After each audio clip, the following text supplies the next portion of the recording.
Welcome back. You're watching Global Eye. In a bid to bolster ties between India and Israel, the two countries are looking to expedite the free trade agreement, which has been in the works for nearly a decade. The Israel Trade Minister will be holding talks, and he has also met Piyush Goyal to finalize the deal. I caught up with the minister earlier and began by asking him about the priorities for his India trip and the timeline for the FTA.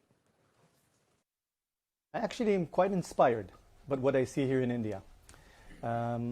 As Minister of Economy and Industry in Israel, we're focusing on Israel's competitive advantage in the world and how do we expand our export and import and relationships with other countries. And we are a very technology-oriented country. However, we're tiny, so we seek big places around the world. We want to create more and more relationships with large economies. And I see that India is headed to be the third largest economy in the world.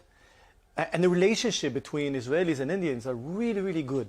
To remind you that in the 2,000 years in the last 2,000 years, Jews always felt comfortable and safe in India.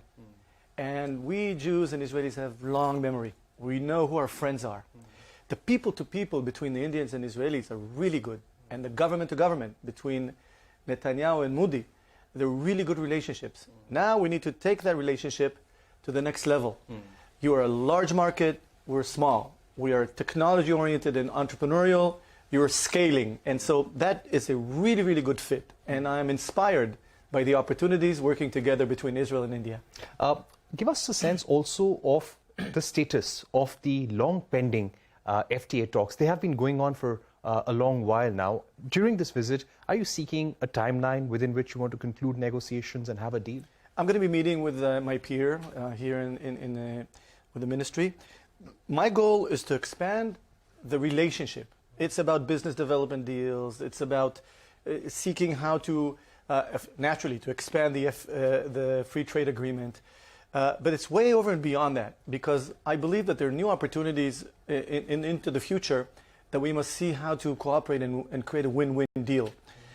See, we want to scale through export, and we're really interested in investments in Israel. The more open we will be, the better life we will have, and similarly to the Indians. So there's no timeline. The goal is to do as much as we can, swiftly and quickly, because the people expect this from us. They expect it from the Indian government and from the Israeli government. Right. So no timeline, but you'd like to do it as soon as possible. Sure.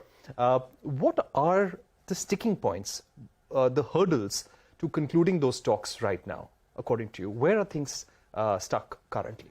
I think that we need to look at how do we help each other. There are certain things that India wants from Israel in terms of employment. There are certain things we want in terms of reducing the taxes and barriers to entry. We'll be discussing it today in the near future. There's no doubt in my mind that we will know how to work together, because the motivation and the goal and working together is actually in the best interest of both countries.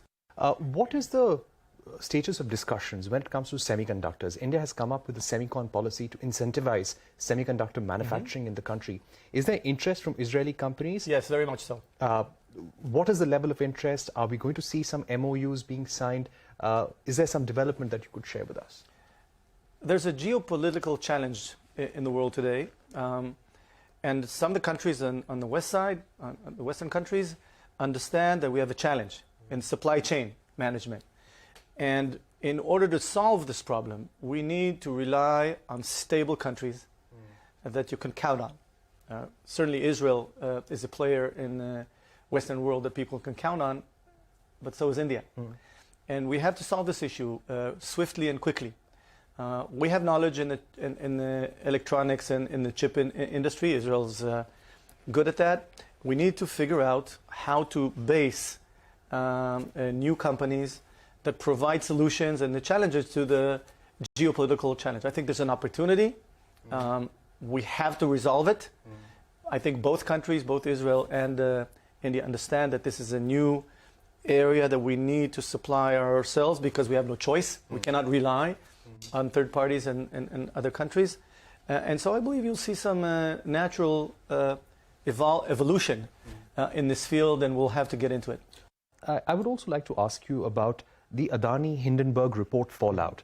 This is a matter where the Supreme Court of India has ordered the setting up of a committee that will investigate the impact on Indian investors in great detail back in Israel. There are significant investments by the Adani Group in the Haifa port and in other areas.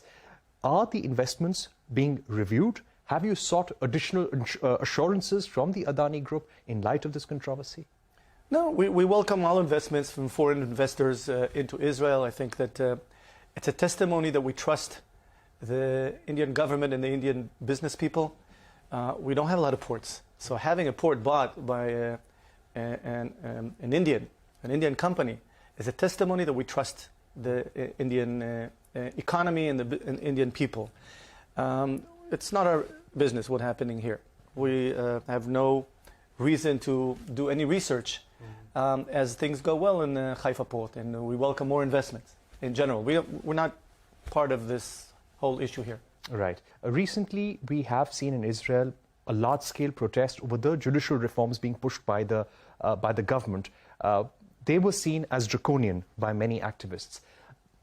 What is your view? Do you think they should have been pushed by the government, or they should be put on hold? Well, I'm proud of our democracy.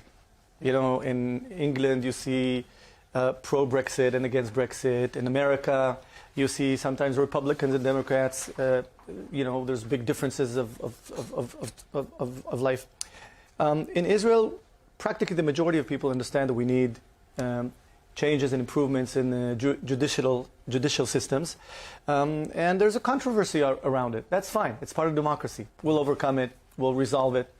We have no choice but to resolve it. And we're a democracy. So people go out in the street, care about our country, and it's part of our life. It's not the first time there are demonstrations. It's probably not the last time.